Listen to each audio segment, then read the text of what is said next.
Hey guys, welcome back to my channel. My name is Shelly. Welcome.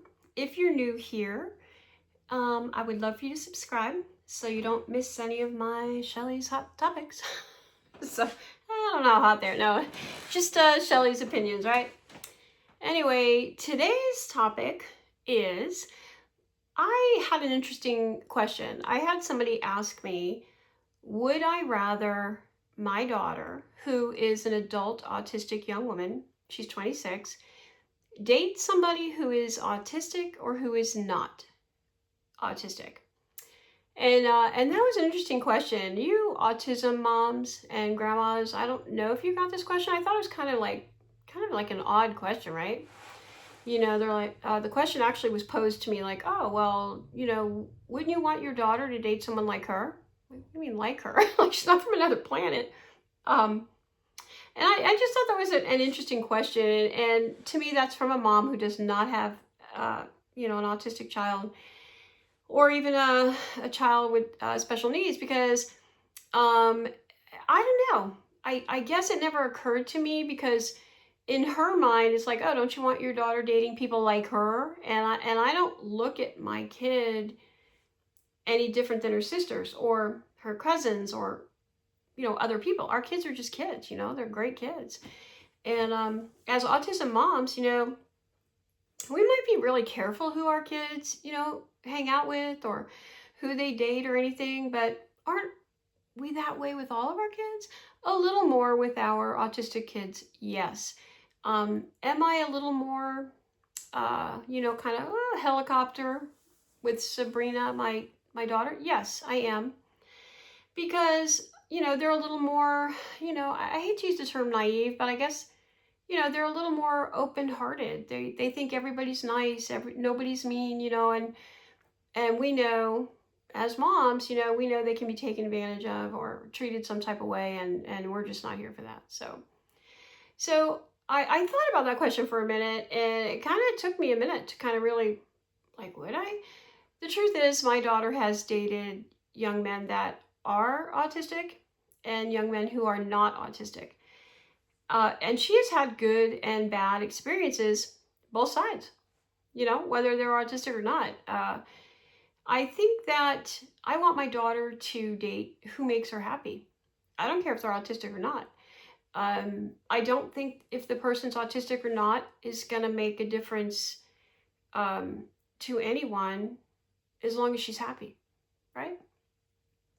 I don't care if she comes home and says, yeah, so-and-so, he's autistic, mom, and this and that. Yeah, do I think that they're going to need a little more help maybe over time if they have children or, but I'm confident that they can support each other and learn and that type of thing. And then if they're not, autistic, my daughter dated a young man actually who was not autistic, and he was very protective of her. What are you signing? What do they want from you? Where are you going? Can I go with her? Doctor's office. It was wonderful. I'm not gonna lie. A little piece of me was like, ooh, I loved that because I knew, somebody was looking out for her. Somebody was more like, well, what are you having her sign? What are you charging her? Why are you doing that? So it was a little bit, gave me a little bit comfort, I guess. But that being said, it's what she wants. I want her to be happy, and I want her to know love, and I want her to be loved and treated the way she should be. And, I want that for all my kids and even my friends and people I care about. I want everyone. I think everyone deserves love. Everyone deserves to feel loved and appreciated and needed. And that's my hope for her. Now, if she can get that with a neurotypical boy, that's fine, or a neurodivergent boy, I really don't care, as long as he's good to her. And again, I would be lying if I didn't say that boy that was, real hyperprotective of her didn't give me some comfort. I'd be lying if I said no. Of course it did, of course.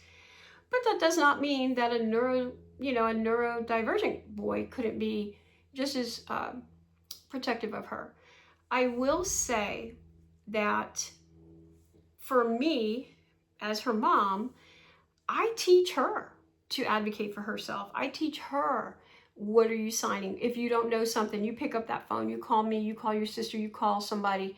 You don't sign anything, you don't do anything that you're not comfortable with. I always tell her, if it feels bad in your gut, don't do it. If it's something you can't do with me standing next to you, you know, within reason, you don't do it. You call me, what's going on? Hey mom, what do you think of this? What do you think of that? Or your sisters, or, you know, someone you trust. So I want to teach her to be strong and advocate for herself on her own. Is it great to have somebody else that's going to advocate for her and look over her shoulders a little bit? Of course, right? We're parents, and that doesn't go with autistic kids. That's any kid. We want our kid really taken care of and really loved, and somebody who's really, you know, got their back, ride or die, right? So that's my thought on that. Have any of you ever gotten a question like that? Like, you know, oh, don't, you know, oh, do you want your daughter? Actually, the terminology used was, do you want your daughter to date a normal boy? Normal? I was like, my kid's not abnormal. So I look, I took it with a grain. I don't think she meant harm. So I kind of considered that source, sort of. I don't think it was meant in a derogatory way, so I didn't take it that way. But it was a little off-putting. Like, what do you mean normal? My kid's normal.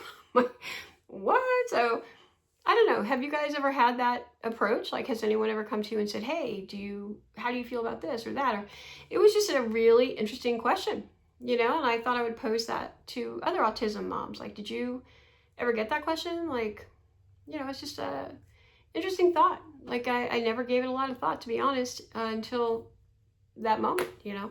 I'm too busy teaching her how to take care of herself, right? Advocate for herself. In any case, that's that story. You guys have a great day, and I'll see you in the next one. Bye.